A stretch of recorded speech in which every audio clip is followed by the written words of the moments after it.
ನಿವಾರಣೆಗೆ ಮಹಾಪೂಜೆ ಬೆಳಿಗ್ಗೆ 8 ಗಂಟೆಯಿಂದ ಶುರುವಾಗಿದೆ. ಹೋಮ ಹವನ, ಗಣಪತಿ ಹೋಮ, ಮಹಾಮೃತ್ಯುಂಜಯ ಹೋಮ ಎಲ್ಲವೂ ಕೂಡ ನಡೀತಾ ಇದೆ. ಸರ್ಪಶಾಂತಿ ಹೋಮ, ಆಶ್ಲೇಷ ಬಲಿ, ನಾಗಾರಾಧನೆ, ದುಷ್ಟ ಶಕ್ತಿಗಳನ್ನ ನಾಶ ಮಾಡಲು ಮೃತ್ಯುಂಜಯ ಹೋಮವನ್ನ ನಡೆಸಲಾಗ್ತಾ ಇದೆ. ಕಲಾವಿದರ ಸಂಘ ನಡೆಸ್ತಾ ಇರುವಂತಹ ಮಹಾಪೂಜೆ ಹೋಮ ಇವೆಲ್ಲವೂ ಕೂಡ ಕಲಾವಿದರಿಗೆ ಒಳಿತಾಗಬೇಕು, ಒಳ್ಳೇದಾಗಬೇಕು. ಈಗಾಗಲೇ ನೋಡ್ತಾ ಇದ್ವಿ ಸಿನಿಮಾ ಇಂಡಸ್ಟ್ರಿಯಲ್ಲಿ ಯಾವ ರೀತಿಯಾಗಿ ಬೆಳವಣಿಗೆ ಆಗ್ತಾ ಇದೆ. ಜೊತೆಗೆ ಕನ್ನಡದ ಒಬ್ಬ ಸ್ಟಾರ್ ನಟ ಅಂತ ಹೆಗ್ಗಳಿಕೆಗೆ ಪಾತ್ರರಾಗಿರುವಂತಹ ನಟ ದರ್ಶನ್ ಕೊಲೆ ಆರೋಪಿಯಾಗಿ ಪರಪ್ಪನ ಅಗ್ರಹಾರದಲ್ಲಿದ್ದಾರೆ. ಈ ಬಗ್ಗೆನೇ ಅಂತ ಕೇಳಿದಾಗ ರಾಕ್ಲೈನ್ ವೆಂಕಟೇಶ್ ಅವರು ಹೇಳಿದ್ರು, ಇಲ್ಲಲ್ಲಪ್ಪ ದರ್ಶನ್ ಬಗ್ಗೆ ಅಲ್ಲ, ಬಟ್ ಇದೀಗ ಕಲಾವಿದರ ಸಂಘದಲ್ಲಿ ಸ್ವಲ್ಪ ಸಂಕಷ್ಟ ಎಲ್ಲ ಇದೆ. ಥಿಯೇಟರ್ ವಿಚಾರ ಆಗಿರ್ಬೋದು, ಸಿನಿಮಾ ವಿಚಾರ ಆಗಿರ್ಬೋದು, ಪ್ರೊಡಕ್ಷನ್ ವಿಚಾರ ಆಗಿರ್ಬೋದು, ಅಥವಾ ಬೇರೆ ಬೇರೆ ವಿಚಾರಕ್ಕೆ ಸಂಬಂಧಪಟ್ಟಂತೆ ಅವೆಲ್ಲವೂ ಕೂಡ ಹೋಮ ಹವನವನ್ನ ನಡೆಸಲಾಗ್ತಾ ಇದೆ ಅಂತ ಬೆಳಿಗ್ಗೆ 8 ಗಂಟೆಯಿಂದ ನಡೆಸ್ತಾ ಇದ್ದಾರೆ ಹೋಮ ಹವನ. ಬಹಳ ಪ್ರಮುಖವಾಗಿ ಇದರಲ್ಲಿ ಗಣಪತಿ ಹೋಮ, ಯಾವುದೇ ರೀತಿಯಾದಂಥ ತೊಂದರೆ ತಾಪತ್ರ ಯಾವುದು ಬರಬಾರ್ದು, ವಿಘ್ನ ನಿವಾರಕನ ಶಕ್ತಿ ನಮಗೆ ಬರಬೇಕು, ಭಕ್ತಿಯಿಂದ ಈಗ ಪೂಜೆಯನ್ನ ಮಾಡ್ತಾ ಇದ್ದಾರೆ. ಮಹಾಮೃತ್ಯುಂಜಯ ಹೋಮ ಹಾಗೆ ಸರ್ಪಶಾಂತಿ ಹೋಮವನ್ನು ಕೂಡ ನಡೆಸಲಾಗ್ತಾ ಇದೆ. ಆಶ್ಲೇಷ ಬಲಿ,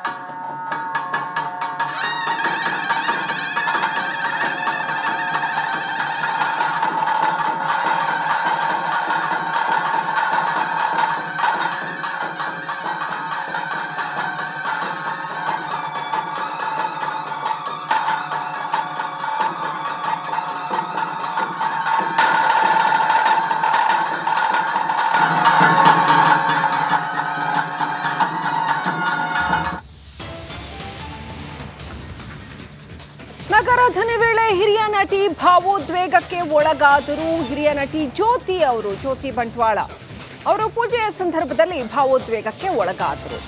ಭಾವೋದ್ವೇಗದ ಬಳಿಕ ರಿಪಬ್ಲಿಕ್ ಕನ್ನಡಕ್ಕೆ ಪ್ರತಿಕ್ರಿಯೆಯನ್ನ ಕೂಡ ಕೊಟ್ಟರು. ಪ್ರತಿ ಬಾರಿ ಪೂಜೆ ವೇಳೆ ನನಗೆ ಈ ರೀತಿ ಆಗುತ್ತೆ ಅಂತ ಹೇಳಿದ್ರು. ಅವರ ಅನುಭವ ಏನಿತ್ತು ಅನ್ನೋದನ್ನ ರಿಪಬ್ಲಿಕ್ ಕನ್ನಡದ ಜೊತೆ ಹಂಚಿಕೊಂಡ್ರು ಹಿರಿಯ ನಟಿ ಜ್ಯೋತಿ.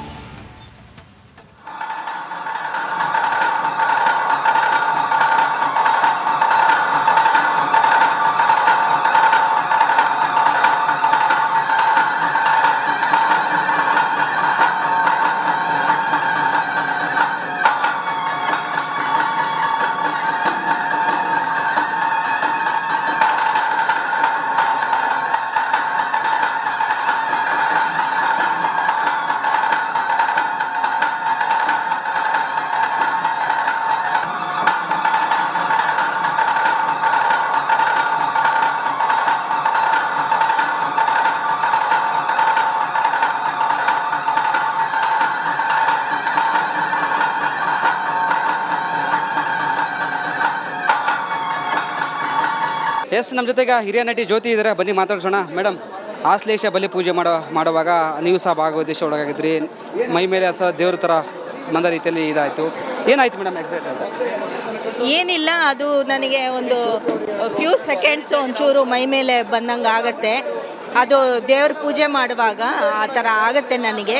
ಇದು ಮೊದಲನೇ ಸಲ ಅಲ್ಲ, ಮೊದಲಿಂದಲೂ ಆಗುತ್ತೆ ನನಗೆ. ದೇವಿ ಪೂಜೆ ಮಾಡುವಾಗ, ದೇವಸ್ಥಾನಗಳಲ್ಲಿ ಅಥವಾ ಮನೆಯಲ್ಲಿ ದೊಡ್ಡ ಪೂಜೆ ಮಾಡುವಾಗ ಆ ಥರ ಮೈ ಮೇಲೆ ಬರುತ್ತೆ ನನಗೆ. ಸೊ ಅದೇ ಥರ ಇಲ್ಲಿ ಆಶ್ಲೇಷ ಬಲಿ ಮಾಡುವಾಗ ನನಗೆ ಒಂಚೂರು ಮೈ ಮೇಲೆ ಬಂದಂಗೆ ಆಯಿತು. ಅದು ಫ್ಯೂ ಸೆಕೆಂಡ್ಸ್ ಮಾತ್ರ, ಯಾಕಂದರೆ ಮೊದಲು ತುಂಬ ಹೊತ್ತು ಬರ್ತಾಯಿತ್ತು, ನನಗೆ ತಡ್ಕೊಳಕ್ಕೆ ಆಗ್ತಾ ಇರಲಿಲ್ಲ. ಆದ್ದರಿಂದ ಈಗ ನಾನು ದೇವ್ರ ಹತ್ರ ಬೇಡ್ಕೊಂಡಿದ್ದೀನಿ, ಅಷ್ಟು ಹೊತ್ತು ಬರೋದು ನನಗೆ ತುಂಬ ವೈಬ್ರೇಷನ್ ಬಂದರೆ ತಡ್ಕೊಳಕ್ಕಾಗಲ್ಲ ಅಂತ. ಸೊ ಹಾಗಾಗಿ ಒಂದು ಸ್ವಲ್ಪ ಸೆಕೆಂಡ್ಸ್ ಬಂದು ಹೋಯಿತು. ಸೊ ಹಿಂದೆ ಏನಾದರೂ ಈ ಥರ ಘಟನೆ ಆಗಿತ್ತಾ, ಈ ಥರ ಬಂದಿತ್ತಾ? ಅದನ್ನೇ ನಾನು ಈಗ ಹೇಳಿದ್ದು. ನನಗೆ ದೇವಿ ದೇವಸ್ಥಾನದಲ್ಲಿ ಮತ್ತು ನಾಗಾ ಟೆಂಪಲಲ್ಲೆಲ್ಲ ಆ ಥರ ಒಂದು ಸ್ವಲ್ಪ ಮೈ ಮೇಲೆ ಬರುತ್ತೆ. ಈ ಒಂದು ಪೂಜೆಯಿಂದ ಚಿತ್ರರಂಗ ಮುಂದೆ ಏನಾದರೂ ಯಶಸ್ವಿ ಕಾಣುತ್ತಾ? ಯಾಕಂದರೆ ಸಾಕಷ್ಟು ಹಿಂದುಳಿದಿದೆ ಚಿತ್ರರಂಗಕ್ಕಾಗಿ. ವಿಶೇಷ ಪೂಜಾ ಪುನಸ್ಕಾರ ಇವತ್ತಾಯಿತು, ಹೋಮವನ ಆಯಿತು. ಹೌದು, ಅದನ್ನೇ ಹೇಳಬೇಕು ಅಂತಲೇ ನಾನು ಇದು ಮಾಡಿದ್ದು. ಯಾಕಂದರೆ ಇವಾಗ ಸುಮಾರು ವರ್ಷದಿಂದ ನಮ್ಮ ಕನ್ನಡ ಇಂಡಸ್ಟ್ರಿನಲ್ಲಿ ತುಂಬ ಸೋಲನ್ನು ಕಾಣ್ತಾ ಇದೆ. ಚಿತ್ರಗಳೆಲ್ಲ ಕಲಾವಿದರೆಲ್ಲ ಕಂಗಾಲಾಗೋಗಿದ್ದಾರೆ. ಸುಮಾರು ಕಲಾವಿದರಿಗೆಲ್ಲ ಕೆಲಸ ಇಲ್ಲದೆ ತುಂಬ ಕಷ್ಟದಲ್ಲಿದ್ದಾರೆ.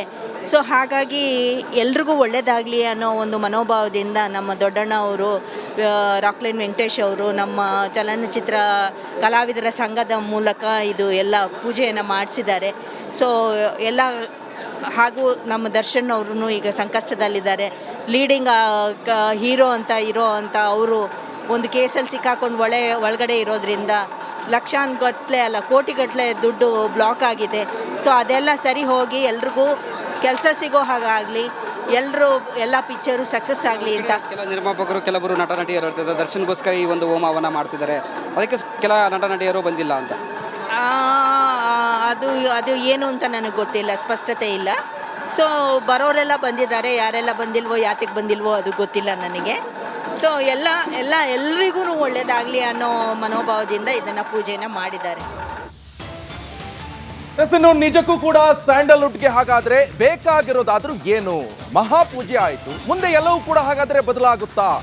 ಎಲ್ಲ ಸ್ಟಾರ್ಸ್ ಒಗ್ಗಟ್ಟಾಗಿದ್ರೆ ಸಮಸ್ಯೆ ಮುಕ್ತಾಯನ? ಹಾಗಾದ್ರೆ ಪೂಜೆ ಮಾತ್ರ ಸಾಕಾ? Pan India stars ಒಂದಾಗಬೇಕಾ?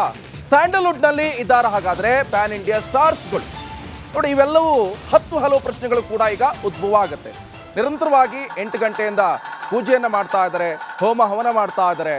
ಎಲ್ಲವೂ ಕೂಡ ಬದಲಾಗಬೇಕಂತ ಹೇಳಿದ್ರೆ ನಿಜವಾಗ್ಲೂ ಕೂಡ ಸ್ಯಾಂಡಲ್ವುಡ್ನಲ್ಲಿ ಏನು ಬದಲಾವಣೆ ಆಗಬೇಕು ಎನ್ನುವಂಥ ಪ್ರಶ್ನೆ ಈಗ. ಮಹಾಪೂಜೆ ಆಯಿತು, ಮುಂದೆ ಹಾಗಾದ್ರೆ ಎಲ್ಲವೂ ಬದಲಾಗುತ್ತಾ? ಎಲ್ಲರೂ ಒಗ್ಗಟ್ಟಾಗ್ತಾರ ಹಾಗಾದ್ರೆ? ಎಲ್ಲ ಸಿನಿ ರಂಗದ ತಾರೆಯರು ಒಗ್ಗಟ್ಟಾಗ್ತಾರ ಹಾಗಾದ್ರೆ? ಸಿನಿಮಾ ಇಂಡಸ್ಟ್ರಿ ಇನ್ಮೇಲಾದರೂ ಬೆಳವಣಿಗೆ ಕಾಣುತ್ತಾ ಹಾಗಾದ್ರೆ? ಇವೆಲ್ಲ ಪ್ರಶ್ನೆಗಳು ಕೂಡ ಈಗ ಉದ್ಭವಿಸುತ್ತೆ.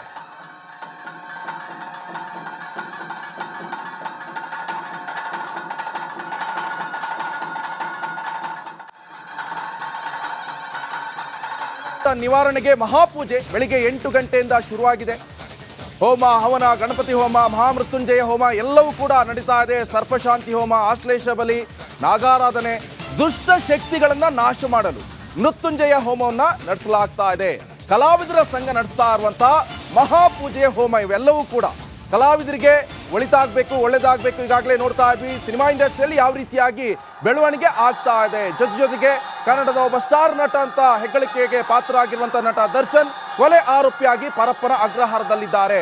ಈ ಬಗ್ಗೆನೇ ಅಂತ ಕೇಳಿದಾಗ ರಾಕ್ಲೈನ್ ವೆಂಕಟೇಶ್ ಅವರು ಹೇಳಿದ್ರು, ಇಲ್ಲಲ್ಲಪ್ಪ ದರ್ಶನ್ ಬಗ್ಗೆ ಅಲ್ಲ, ಬಟ್ ಇದೀಗ ಕಲಾವಿದರ ಸಂಘದಲ್ಲಿ ಸ್ವಲ್ಪ ಸಂಕಷ್ಟ ಎಲ್ಲ ಇದೆ. ಥಿಯೇಟರ್ ವಿಚಾರ ಆಗಿರ್ಬೋದು, ಸಿನಿಮಾ ವಿಚಾರ ಆಗಿರ್ಬೋದು, ಪ್ರೊಡಕ್ಷನ್ ವಿಚಾರ ಆಗಿರ್ಬೋದು, ಅಥವಾ ಬೇರೆ ವಿಚಾರಕ್ಕೆ ಸಂಬಂಧಪಟ್ಟಂತೆ ಅವೆಲ್ಲವೂ ಕೂಡ ಹೋಮ ಹವನವನ್ನ ನಡೆಸಲಾಗ್ತಾ ಇದೆ ಅಂತ ಬೆಳಿಗ್ಗೆ 8 ಗಂಟೆಯಿಂದ ನಡೆಸ್ತಾ ಇದ್ದಾರೆ ಹೋಮ ಹವನ. ಬಹಳ ಪ್ರಮುಖವಾಗಿ ಇದರಲ್ಲಿ ಗಣಪತಿ ಹೋಮ, ಯಾವುದೇ ರೀತಿಯಾದಂಥ ತೊಂದರೆ ತಾಪತ್ರ ಯಾವುದು ಬರಬಾರ್ದು, ವಿಘ್ನ ನಿವಾರಕನ ಶಕ್ತಿ ನಮಗೆ ಬರಬೇಕು, ಭಕ್ತಿಯಿಂದ ಈಗ ಪೂಜೆಯನ್ನ ಮಾಡ್ತಾ ಇದ್ದಾರೆ. ಮಹಾಮೃತ್ಯುಂಜಯ ಹೋಮ ಹಾಗೆ ಸರ್ಪಶಾಂತಿ ಹೋಮವನ್ನು ಕೂಡ ನಡೆಸಲಾಗ್ತಾ ಇದೆ. ಆಶ್ಲೇಷ ಬಲಿ,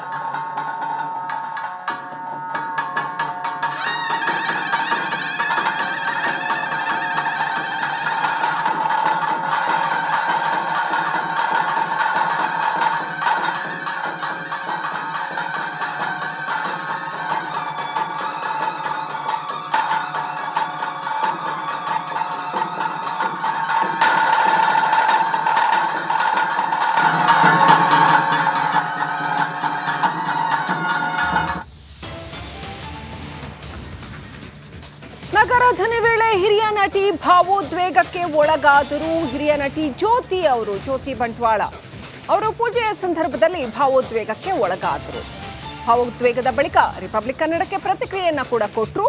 ಪ್ರತಿ ಬಾರಿ ಪೂಜೆ ವೇಳೆ ನನಗೆ ಈ ರೀತಿ ಆಗುತ್ತೆ ಅಂತ ಹೇಳಿದ್ರು. ಅವರ ಅನುಭವ ಏನಿತ್ತು ಅನ್ನೋದನ್ನ ರಿಪಬ್ಲಿಕ್ ಕನ್ನಡದ ಜೊತೆ ಹಂಚಿಕೊಂಡ್ರು ಹಿರಿಯ ನಟಿ ಜ್ಯೋತಿ.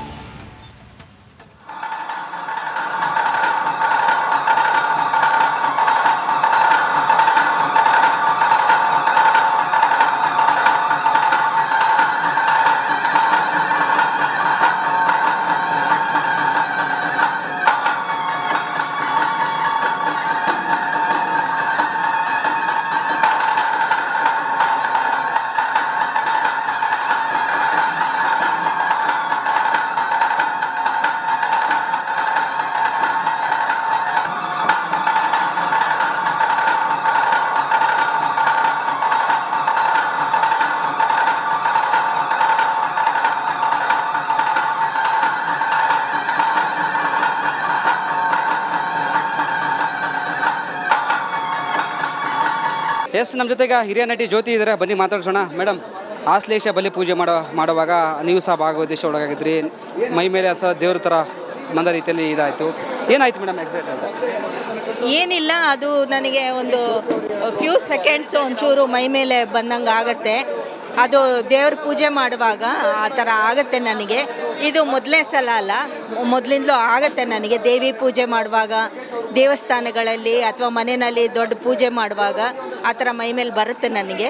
ಸೊ ಅದೇ ಥರ ಇಲ್ಲಿ ಆಶ್ಲೇಷ ಬಲಿ ಮಾಡುವಾಗ ನನಗೆ ಒಂಚೂರು ಮೈ ಮೇಲೆ ಬಂದಾಗ ಆಯಿತು. ಅದು ಫ್ಯೂ ಸೆಕೆಂಡ್ಸ್ ಮಾತ್ರ, ಯಾಕಂದರೆ ಮೊದಲು ತುಂಬ ಹೊತ್ತು ಬರ್ತಾಯಿತ್ತು, ನನಗೆ ತಡ್ಕೊಳಕ್ಕೆ ಆಗ್ತಾ ಇರಲಿಲ್ಲ. ಆದ್ದರಿಂದ ಈಗ ನಾನು ದೇವ್ರ ಹತ್ರ ಬೇಡ್ಕೊಂಡಿದ್ದೀನಿ, ಅಷ್ಟು ಹೊತ್ತು ಬರೋದು ನನಗೆ ತುಂಬ ವೈಬ್ರೇಷನ್ ಬಂದರೆ ತಡ್ಕೊಳಕ್ಕಾಗಲ್ಲ ಅಂತ. ಸೊ ಹಾಗಾಗಿ ಒಂದು ಸ್ವಲ್ಪ ಸೆಕೆಂಡ್ಸ್ ಬಂದು ಹೋಯಿತು. ಸೊ ಹಿಂದೆ ಏನಾದರೂ ಈ ಥರ ಘಟನೆ ಆಗಿತ್ತಾ, ಈ ಥರ ಬಂದಿತ್ತಾ? ಅದನ್ನೇ ನಾನು ಈಗ ಹೇಳಿದ್ದು. ನನಗೆ ದೇವಿ ದೇವಸ್ಥಾನದಲ್ಲಿ ಮತ್ತು ನಾಗ ಟೆಂಪಲಲ್ಲೆಲ್ಲ ಆ ಥರ ಒಂದು ಸ್ವಲ್ಪ ಮೈ ಮೇಲೆ ಬರುತ್ತೆ. ಈ ಒಂದು ಪೂಜೆಯಿಂದ ಚಿತ್ರರಂಗ ಮುಂದೆ ಏನಾದರೂ ಯಶಸ್ವಿ ಕಾಣುತ್ತಾ? ಯಾಕಂದರೆ ಸಾಕಷ್ಟು ಹಿಂದುಳಿದಿದೆ ಚಿತ್ರರಂಗಕ್ಕಾಗಿ. ವಿಶೇಷ ಪೂಜಾ ಪುನಸ್ಕಾರ ಇವತ್ತಾಯಿತು, ಹೋಮವನ ಆಯಿತು. ಹೌದು, ಅದನ್ನೇ ಹೇಳಬೇಕು ಅಂತಲೇ ನಾನು ಇದು ಮಾಡಿದ್ದು. ಯಾಕಂದರೆ ಇವಾಗ ಸುಮಾರು ವರ್ಷದಿಂದ ನಮ್ಮ ಕನ್ನಡ ಇಂಡಸ್ಟ್ರಿನಲ್ಲಿ ತುಂಬ ಸೋಲನ್ನು ಕಾಣ್ತಾ ಇದೆ. ಚಿತ್ರಗಳೆಲ್ಲ ಕಲಾವಿದರೆಲ್ಲ ಕಂಗಾಲಾಗೋಗಿದ್ದಾರೆ. ಸುಮಾರು ಕಲಾವಿದರಿಗೆಲ್ಲ ಕೆಲಸ ಇಲ್ಲದೆ ತುಂಬ ಕಷ್ಟದಲ್ಲಿದ್ದಾರೆ. ಸೊ ಹಾಗಾಗಿ ಎಲ್ರಿಗೂ ಒಳ್ಳೆಯದಾಗಲಿ ಅನ್ನೋ ಒಂದು ಮನೋಭಾವದಿಂದ ನಮ್ಮ ದೊಡ್ಡಣ್ಣ ಅವರು, ರಾಕ್ಲೈನ್ ವೆಂಕಟೇಶ್ ಅವರು, ನಮ್ಮ ಚಲನಚಿತ್ರ ಕಲಾವಿದರ ಸಂಘದ ಮೂಲಕ ಇದು ಎಲ್ಲ ಪೂಜೆಯನ್ನು ಮಾಡಿಸಿದ್ದಾರೆ. ಸೊ ಎಲ್ಲ ಹಾಗೂ ನಮ್ಮ ದರ್ಶನ್ ಅವರು ಈಗ ಸಂಕಷ್ಟದಲ್ಲಿದ್ದಾರೆ. ಲೀಡಿಂಗ್ ಹೀರೋ ಅಂತ ಅವರು ಒಂದು ಕೇಸಲ್ಲಿ ಸಿಕ್ಕಾಕೊಂಡು ಒಳಗಡೆ ಇರೋದ್ರಿಂದ ಲಕ್ಷಾನುಗಟ್ಟಲೆ ಅಲ್ಲ ಕೋಟಿಗಟ್ಟಲೆ ದುಡ್ಡು ಬ್ಲಾಕ್ ಆಗಿದೆ. ಸೊ ಅದೆಲ್ಲ ಸರಿ ಹೋಗಿ ಎಲ್ರಿಗೂ ಕೆಲಸ ಸಿಗೋ ಹಾಗಾಗಲಿ, ಎಲ್ಲ ಪಿಕ್ಚರು ಸಕ್ಸಸ್ ಆಗಲಿ ಅಂತ. ಕೆಲ ನಿರ್ಮಾಪಕರು, ಕೆಲವರು ನಟ ನಟಿಯರು ಇರ್ತಿದ್ದಾರೆ, ದರ್ಶನ್ಗೋಸ್ಕರ ಈ ಒಂದು ಹೋಮವನ್ನ ಮಾಡ್ತಿದ್ದಾರೆ, ಅದಕ್ಕೆ ಕೆಲ ನಟ ನಟಿಯರು ಬಂದಿಲ್ಲ ಅಂತ. ಅದು ಏನು ಅಂತ ನನಗೆ ಗೊತ್ತಿಲ್ಲ, ಸ್ಪಷ್ಟತೆ ಇಲ್ಲ. ಸೊ ಬರೋರೆಲ್ಲ ಬಂದಿದ್ದಾರೆ, ಯಾರೆಲ್ಲ ಬಂದಿಲ್ವೋ, ಯಾತಕ್ಕೆ ಬಂದಿಲ್ವೋ ಅದು ಗೊತ್ತಿಲ್ಲ ನನಗೆ. ಸೊ ಎಲ್ರಿಗೂ ಒಳ್ಳೆಯದಾಗಲಿ ಅನ್ನೋ ಮನೋಭಾವದಿಂದ ಇದನ್ನು ಪೂಜೆನ ಮಾಡಿದ್ದಾರೆ. ಇನ್ನು ನಿಜಕ್ಕೂ ಕೂಡ ಸ್ಯಾಂಡಲ್ವುಡ್ಗೆ ಹಾಗಾದ್ರೆ ಬೇಕಾಗಿರೋದಾದ್ರೂ ಏನು? ಮಹಾಪೂಜೆ ಆಯಿತು, ಮುಂದೆ ಎಲ್ಲವೂ ಕೂಡ ಹಾಗಾದ್ರೆ ಬದಲಾಗುತ್ತಾ? ಎಲ್ಲ ಸ್ಟಾರ್ಸ್ ಒಗ್ಗಟ್ಟಾಗಿದ್ರೆ ಸಮಸ್ಯೆ ಮುಕ್ತಾಯನ? ಹಾಗಾದ್ರೆ ಪೂಜೆ ಮಾತ್ರ ಸಾಕಾ? ಪ್ಯಾನ್ ಇಂಡಿಯಾ ಸ್ಟಾರ್ಸ್ ಒಂದಾಗಬೇಕಾ? ಸ್ಯಾಂಡಲ್ವುಡ್ ನಲ್ಲಿ ಇದ್ದಾರ ಹಾಗಾದ್ರೆ ಪ್ಯಾನ್ ಇಂಡಿಯಾ ಸ್ಟಾರ್ಸ್ಗಳು? ನೋಡಿ, ಇವೆಲ್ಲವೂ ಹಲವು ಪ್ರಶ್ನೆಗಳು ಕೂಡ ಈಗ ಉದ್ಭವ ಆಗುತ್ತೆ. ನಿರಂತರವಾಗಿ 8 ಗಂಟೆಯಿಂದ ಪೂಜೆಯನ್ನ ಮಾಡ್ತಾ ಇದ್ದಾರೆ, ಹೋಮ ಹವನ ಮಾಡ್ತಾ ಇದ್ದಾರೆ. ಎಲ್ಲವೂ ಕೂಡ ಬದಲಾಗಬೇಕಂತ ಹೇಳಿದ್ರೆ ನಿಜವಾಗ್ಲೂ ಕೂಡ ಸ್ಯಾಂಡಲ್ವುಡ್ ನಲ್ಲಿ ಏನ್ ಬದಲಾವಣೆ ಆಗ್ಬೇಕು ಎನ್ನುವಂತ ಪ್ರಶ್ನೆ ಈಗ. ಮಹಾಪೂಜೆ ಆಯಿತು, ಮುಂದೆ ಹಾಗಾದ್ರೆ ಎಲ್ಲವೂ ಬದಲಾಗುತ್ತಾ? ಎಲ್ಲರೂ ಒಗ್ಗಟ್ಟಾಗ್ತಾರ? ಹಾಗಾದ್ರೆ ಎಲ್ಲಾ ಸಿನಿ ರಂಗದ ತಾರೆಯರು ಒಗ್ಗಟ್ಟಾಗ್ತಾರ? ಹಾಗಾದ್ರೆ ಸಿನಿಮಾ ಇಂಡಸ್ಟ್ರಿ ಇನ್ಮೇಲಾದ್ರೂ ಬೆಳವಣಿಗೆ ಕಾಣುತ್ತಾ? ಹಾಗಾದ್ರೆ ಇವೆಲ್ಲ ಪ್ರಶ್ನೆಗಳು ಕೂಡ ಈಗ ಉದ್ಭವಿಸುತ್ತೆ.